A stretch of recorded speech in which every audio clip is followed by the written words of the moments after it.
Pedro, ¿qué opinas? Bueno, yo creo que si está... Oh, gracias. Gracias, Ana.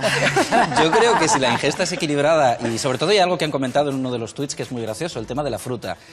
Todavía se sigue pensando que la fruta después de comer no es beneficiosa. Yo creo que es un mito que debemos retirarlo, y porque es cuando más apetece, es la parte final de la comida y es apetecible tomar fruta. Y además muy beneficiosa en la parte de aportación proteica para los huesos, indispensable. Y algo que quiero aportar es que... En cuanto a la osteoporosis, y yo creo que Ana nos va a hablar de ello, tan o más importante es la vitamina D que el calcio. La carencia nutricional más importante en España es de vitamina D. Ya se están haciendo con más asiduidad analíticas en las que ven cómo tienes tu vitamina D. Y la vitamina D la vamos a encontrar en otro tipo de alimentos, de manera que mucho cuidado, porque el tópico de osteoporosis y lácteos, efectivamente, tiene su importancia, pero nunca debemos dejar de lado la vitamina D. Te toca, porque tenemos que hablar de la descalcificación de los huesos, ¿no?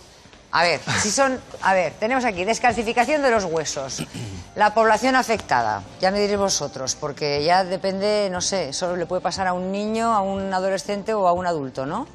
Que tenga los huesos descalcificados. Sí, efectivamente hay enfermedades que dejan los huesos descalcificarse que hacen descalcificarse más rápidamente. Y como hemos dicho antes, a partir de los 22 años empiezan a descalcificarse. Pero aquí me lo marcáis a partir de los 50.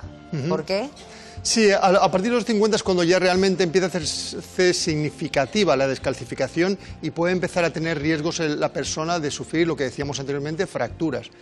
Pero si queremos prevenirlo, se pueden estudiar una serie de factores de riesgo en cada persona y ver si a partir de edades más jóvenes podemos empezar a tener ya medidas de prevención para no llegar a los 50 con una osteoporosis de ese tipo. ¿Y por qué no se siente, no se ve? ¿Tú al tocar en el fisioterapia te das cuenta de que hay una descalcificación de los huesos?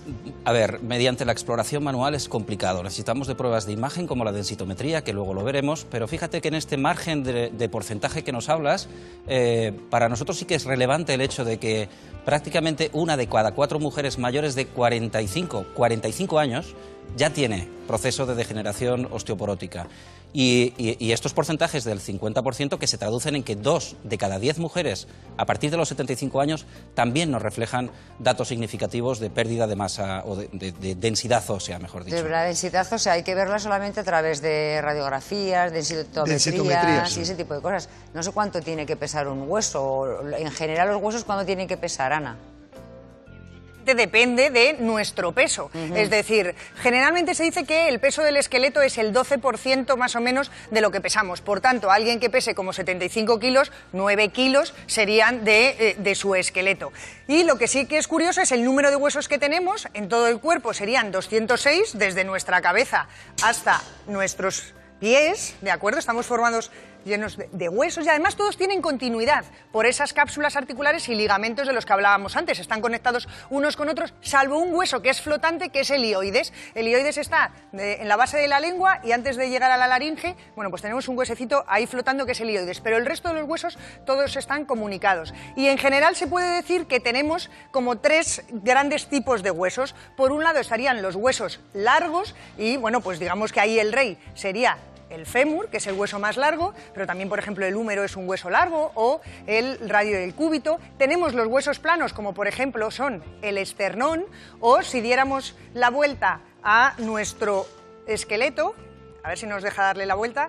Está rebelde. Está rebelde, pero ya sabes que es que se pone rebelde a veces. Ahí pero está. bueno, aquí tenemos, por ejemplo, la escápula, que también es un hueso plano. Y luego estarían los huesos pequeñitos, como por ejemplo los del carpo o los del tarso. Vale, pero vamos a ver ahora las partes del hueso. ¿Todos los huesos están hechos de la misma forma? Sí. ¿Están compuestos de igual? Sí, efectivamente, de las partes que vamos a hablar, hay zonas de hueso que una parte es más importante y otras en las que la otra es más importante. Entonces lo hemos cortado. Lo hemos cortado, imagínate el húmero que hemos cortado como una rodaja y estamos viendo pues el periósteo. El periósteo es una funda blandita, un tejido blando que envuelve, es una funda que envuelve al hueso y que lleva todo el riego sanguíneo y el metabolismo del hueso. Es el que lo nutre y también es el que duele cuando nos lo rompemos.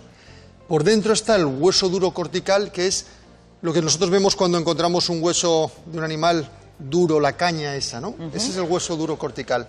Y por dentro está el hueso esponjoso, que es también, pues como vemos en algunos huesos, al final del hueso que si lo rompes, ves esta estructura que vemos aquí, ¿no? Es una zona esponjosa. Que parece una miga de pan. Que parece una miga de pan. Pero no tiene la textura de una miga de pan. No, es crujiente, es duro. Sería como una miga de pan muy seca, de varios días. Casi es así, Mariló. Un coral. Quebradizo, como un coral. Como un coral. Es quebradizo, como un coral. Sí, duro como un coral, efectivamente. Y de hecho, has dicho muy bien, porque fíjate, cuando hablamos de injertos, como decíamos antes de ligamentos, se ha utilizado coral en algunos casos machacado para usarlo como injerto de hueso, porque no deja de ser un mineral, ¿no? El hueso. Y dentro, en esos agujeritos donde vemos que vemos ahí en ese coral, están las células madre que van generando las células sanguíneas nuestras. ¿Y la descalcificación en qué parte se produce? Se produce en ambas partes. Lo que más nos preocupa es cuando aparece en zona de resistencia, que es principalmente la cortical que hemos visto. ¿Sí? Y la esponjosa en menor medida. O sea que por eso los puntos diana de la fractura más frecuente, entonces, ¿dónde son?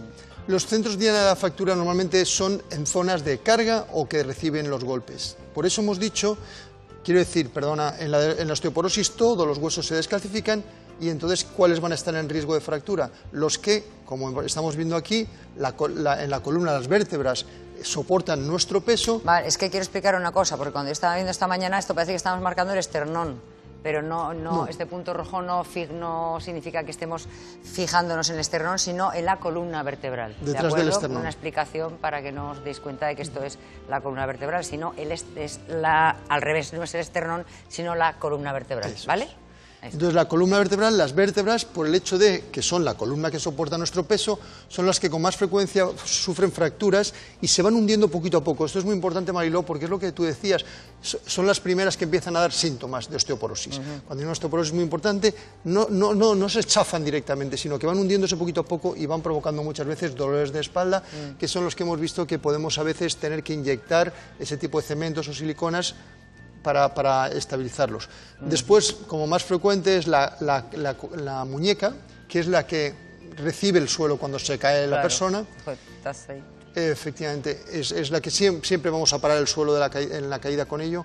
Y, en segundo lugar, las caderas, que son huesos que soportan mucho peso, que tienen forma de arco, ya lo hemos dicho en algún programa, y que por eso es fácil que puedan romperse sin necesidad de haber ya caído al suelo. Claro. Vale, perfecto. Bueno. La D12 se le rompió poquito a poco, se fue hundiendo casi sin dolor y a veces pasan desapercibidas. Cuando las cogemos a tiempo o recientes, el inyectar, lo hacemos con mucha frecuencia, el inyectar el cemento que hemos visto para levantarlas un poquito alivia que la columna se quede en mala posición. Pero lo que tienes que tú ahora tener mucho cuidado es de seguir observando. Fíjate, se dice en las estadísticas que cuando ya ha habido una fractura se multiplica por 4 el riesgo de que vuelva a haber otra fractura. De manera que tú ya, por haber tenido 2 fracturas, eres una persona de mucho riesgo. Tienes que empezar a hacerte una densitometría ósea, pero que va a dar baja seguramente, pero principalmente, además de este estudio, empezar a poner las medidas oportunas para que aumente el respeto al calcio. Hay fármacos que lo que hacen es inhibir la reabsorción, otros que hacen que se genere más hueso y, sobre todo, como nos va a aconsejar Ana, lácteos, vitamina D, importantísimo, y actividad física. Nosotros tenemos grupos de personas que vienen a hacer actividad física a nuestro centro, que hacen, por ejemplo, en piscina mucho ejercicio, que los fisioterapeutas les enseñan ejercicios para hacer, porque no podemos ser violentos, tienen que ser ejercicios muy bien dirigidos. Claro, ahí, Pedro, me imagino que la fisioterapia es importante, ¿no? Y tanto. La verdad es que además Ángel lo remarcaba muy bien ahora, el tema de no realizar actividad física intensa, porque los riesgos de fractura se incrementarían notablemente.